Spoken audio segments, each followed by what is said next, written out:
bureaus of missing persons in every city in the world list thousands of odd and unexplained disappearances. But in the literature of psychic phenomena, there are two sudden appearances that are perhaps as strange and as perplexing as anything that ever happened on this earth. One of them occurred in the town of Chico, in California's Sacramento Valley. The date was March 17th, 1922. It began with something as commonplace and as ordinary as these pieces of granite, sandstone, marble, shale, quartz. Ordinary pieces of rock and stone. Or are they? Yes, sir, that'll be in this week's paper. We're printing it up tonight. Just as soon as... Just a minute, Mr. Stroud. Harry!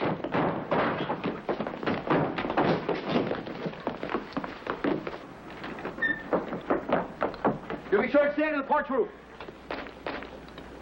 Here they come again!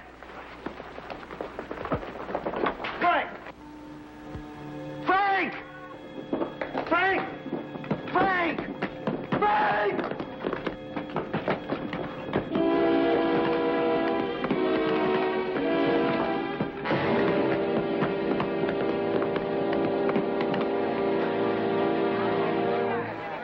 Guess that's it for today. Is he all right? I think he's just knocked out. Like the others. They're warm. Right on schedule, 3 o'clock. We'd better get him over to Doc Stanley. Oh, my goodness. Mr. Stroud, please forgive me. Mr. Stroud?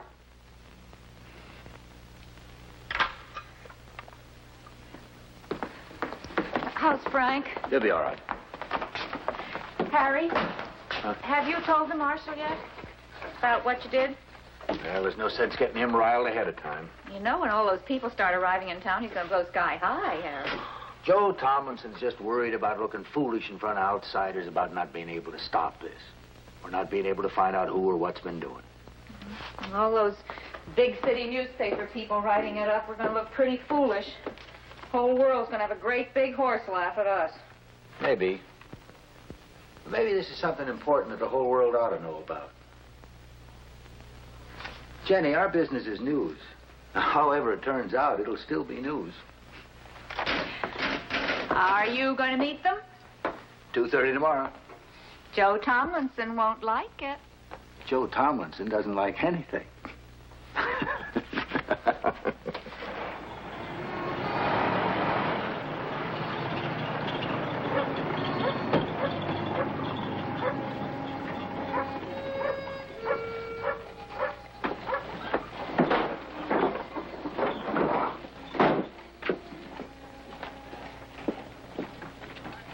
Is this the place they come down, Mr. Cole?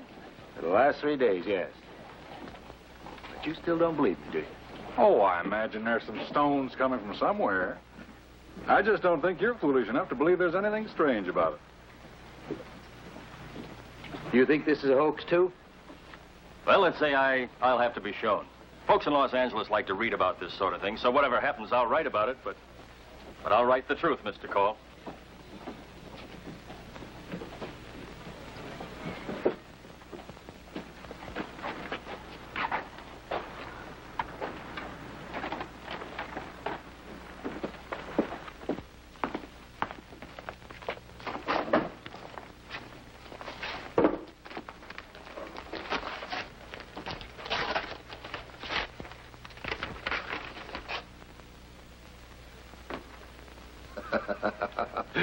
Very good, Mr. Cole. You've got a fine sense of theater. All the props in the right places at the right time. Listen to this, Bradley. Harry Cole, editor, Chico Chronicle. Dear sir, this is to inform you that I am the one who's been causing the stones and rocks to fall on Chico. To prove it, I will make them fall again tomorrow at exactly 3 o'clock and exactly where they fell today. And since I have repealed the law of gravity, I will have some of them float down from the sky and sign the ghost. It's rather amateur theatricals, I'm afraid, Mr. Cole. The ghost. In the past 10 months, many people have come forward claiming to know who or what was responsible. Now, many of them were anonymous. Well, now you've got your answer. It's a ghost. I assume there are cranks all over the world, Mr. Towers, even in San Francisco.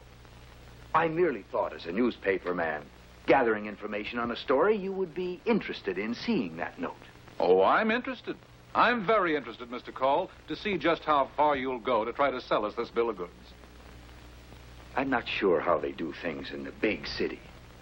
But here, while I try to approach gathering news with a healthy skepticism, I hope I do it without arrogance or a smart alecky know-it-all attitude.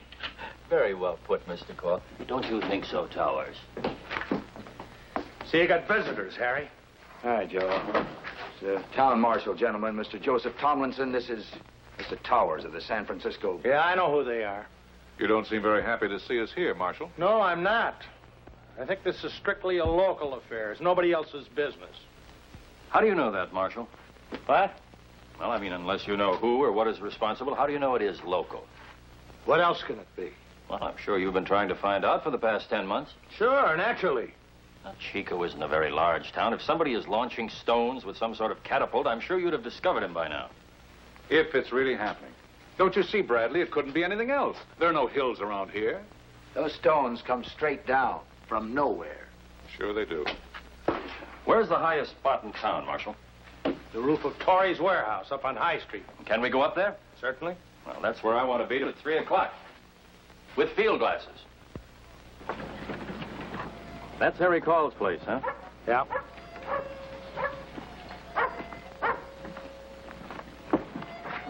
And the stones have fallen there for the last 3 days, huh? Right in it. Mm-hmm.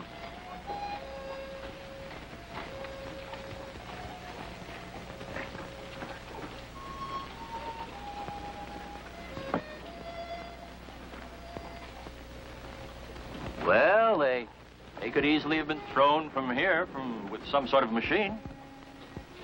Couldn't they?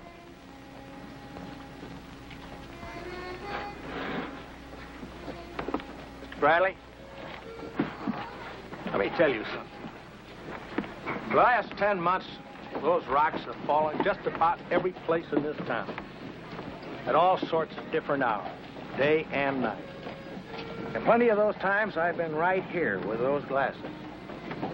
But like Call said, they always fall straight down.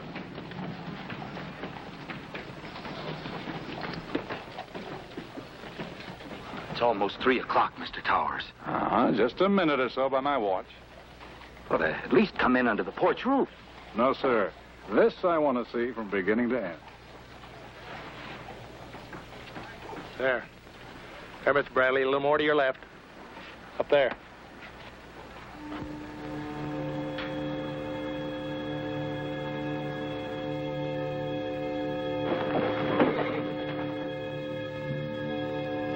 They are. They're falling from an empty sky. They're floating.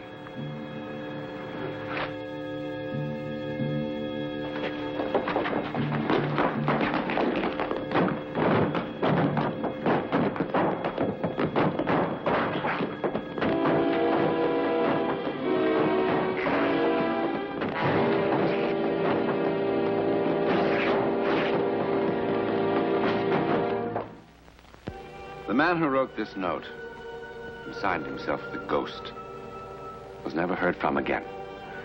However, a young man who had come to Chico 10 months before and who had been the subject of much conversation because of his odd behavior disappeared suddenly on the same day. A nationwide search was made for him, but no trace of him or his invention was ever found. Who was he?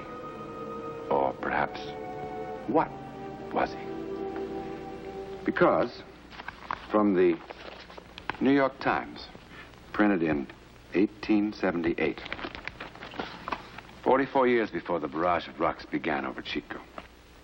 On the 29th of August, a great number of small fish fell from the sky on the town of Chico, California. Covering the roof of a store and falling in the streets over an area of several acres.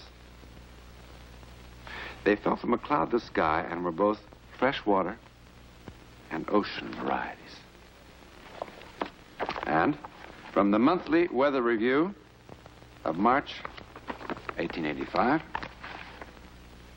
a large object of very hard material weighing several tons, but defying analysis, fell from the sky in the town of Chico, California.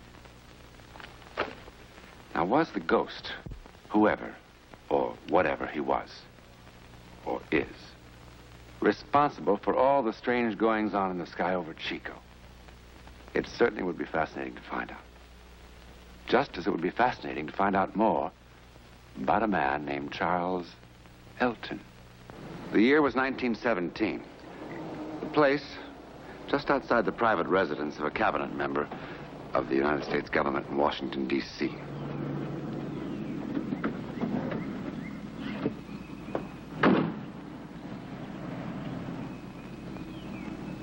Charles Elton, if that really was his name, chose to make an appearance here in a most unorthodox manner.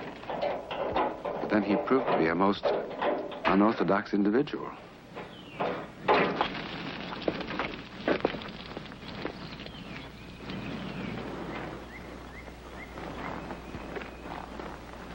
Your office, Mr. Secretary? No, there's a meeting at the State Department, 8:45. It's nearly that now, but let's not break any crosstown speed records. No, sir.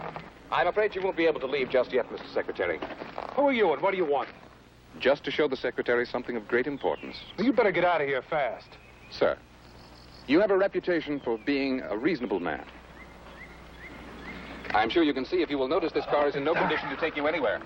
So you might as well let me fix it. Fix it. There isn't a gasoline station around for at least a mile. Which is precisely why I chose to empty your gasoline tank here. Mr. Secretary, please forgive my methods. But after waiting in your outer office 4 days in vain... There may be enough gasoline in the lines to get to a gas station.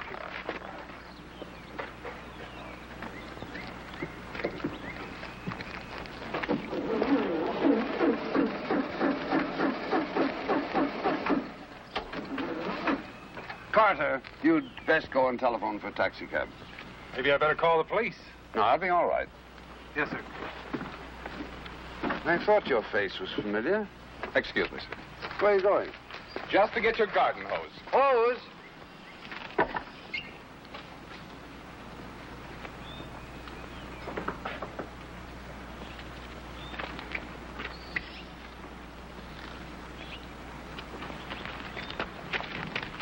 Here, what are you doing? Fixing it so you can drive to the State Department. Great Scott, man, you'll ruin the motor with water. Just water, yes. Well, do you think I sprinkle my lawn with gasoline? Mr. Secretary, please, relax. I assure you I'm not harming your high-powered engine in any way. There. That ought to do it. There's the little beauty. So. Now for a moment to allow for the effervescence to distribute the chemical throughout the water. And then... You'll want to watch this, Mr. Secretary.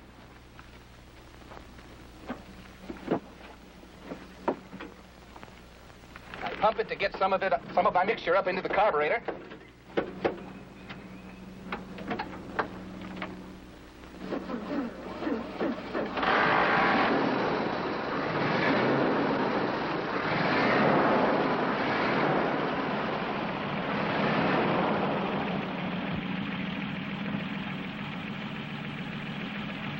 Get in, Mr. Secretary.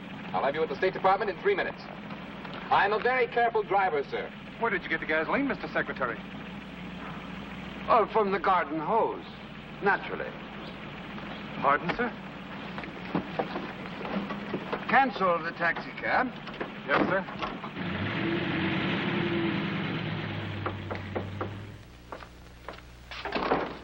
Good evening, Mr. Good Secretary. evening, Commander. Good evening, gentlemen. Secretary? Nice to see you. Gentlemen, this is Mr. Charles Elton. Commander Phillips, Colonel Willis, Mr. Garner. Hello. Each an expert in his own field. Mr. Elton, gentlemen, may very possibly have made the most important discovery since the development of the internal combustion engine. If he has what he appears to have, it would, to say the very least, accelerate the growth of world economy at an unprecedented rate, and aid greatly in giving the Allied war machine complete and overwhelming superiority. Where is this miracle, sir? Right here. I'm not surprised that you wonder, gentlemen. I could very well have been duped, but that's why we're here, to find out. Is that the engine, Commander? Yes, sir. Now, you're absolutely certain that the tank is empty, and that it has never at any time contained any fuel whatsoever. Absolutely, sir. Good. Colonel, did you get the water? Oh, yes, Mr. Secretary. But where did you get it? I picked it up at the corner grocery store, sir. Oh, fine. Now, is there a clean glass handy? Oh, yes, sir. Right here. Good, thank you. Would you pour some water in here, please, Colonel?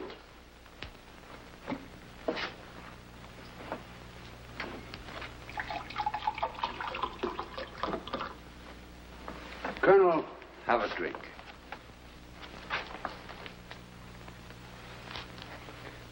What's it taste like? Like water, sir. Just plain, ordinary water, nothing added? I'm sorry to say not, as far as I can tell. Mr. Garner.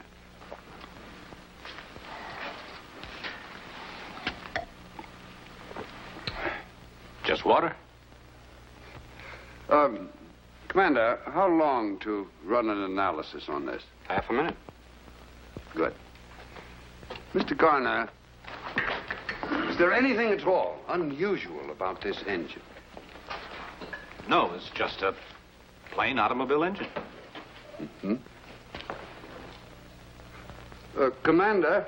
I can tell better after they sit a while, sir. But so far, it's just good old H2O. Fine. Well, Miss Elton, stage is yours. Thank you, sir.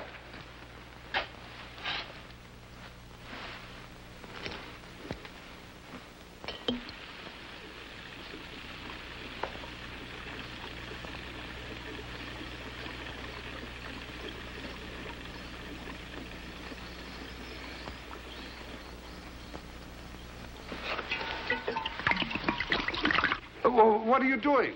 Just protecting myself, Mr. Secretary.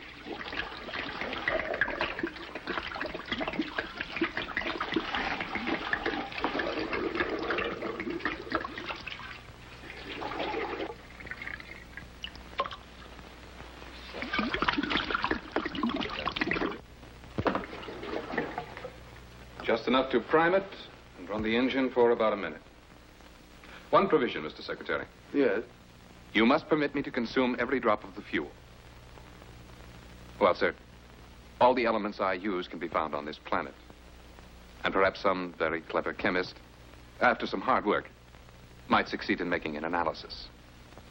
Then I would no longer have a secret, would I? And therefore nothing to sell. Yes, I see what you mean. Very well, you have my word.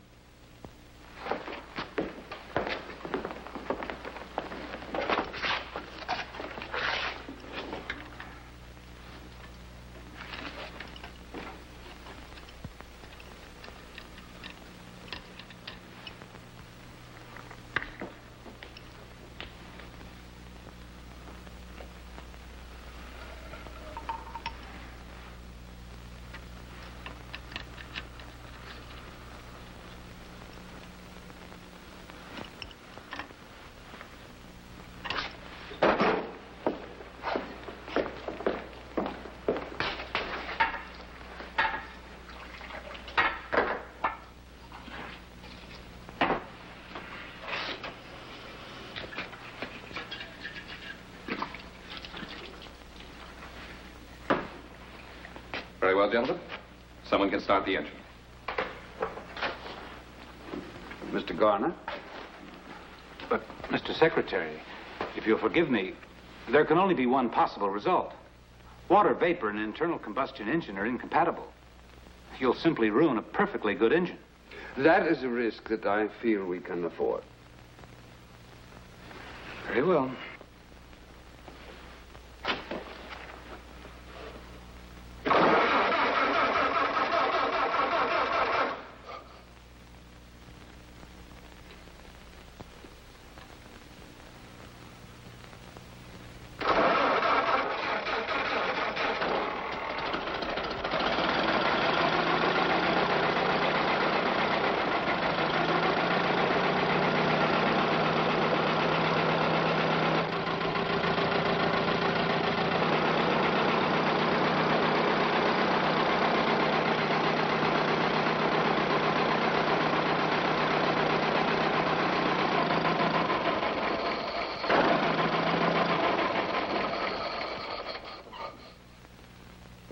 gentlemen, what do you say? There's only one thing you can say. It's impossible. It completely defies the whole theory of internal combustion.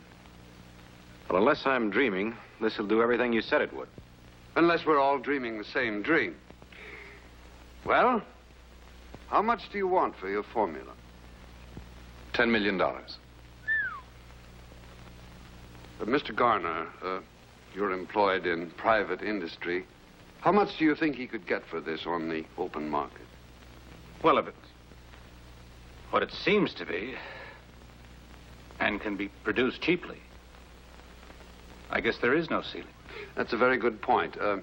How much would it cost to produce this marvelous pill of yours?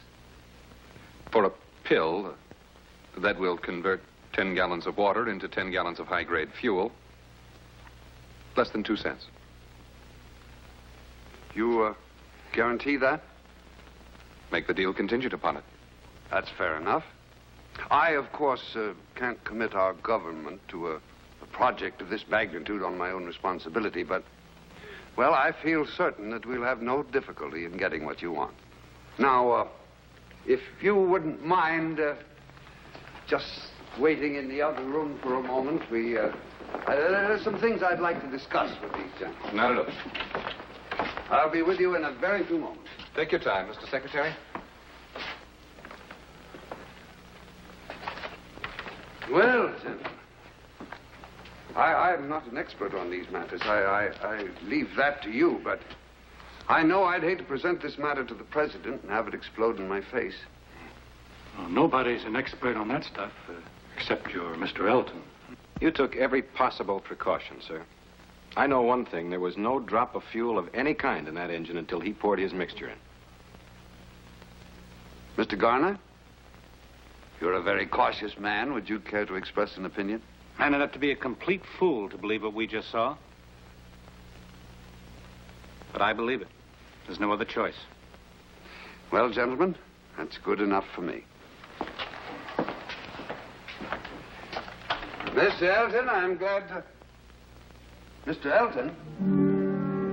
Mr. Elton? He's gone. And he was gone. He had completely vanished. The FBI and the Secret Service for many, many months searched for Charles Elton. They checked every hotel and rooming house in Washington. They interviewed every Charles Elton in America. They took his fingerprints from the laboratory, and they checked them and compared them against every conceivable source. But not one shred of evidence was ever found to prove that such a man even existed. And of course, to this day, no one can even imagine how he managed to make gasoline from water. His secret, like the secret of the ghost who worked his magic in Chico, California, continues to elude our best scientific minds. We may never discover who these men were.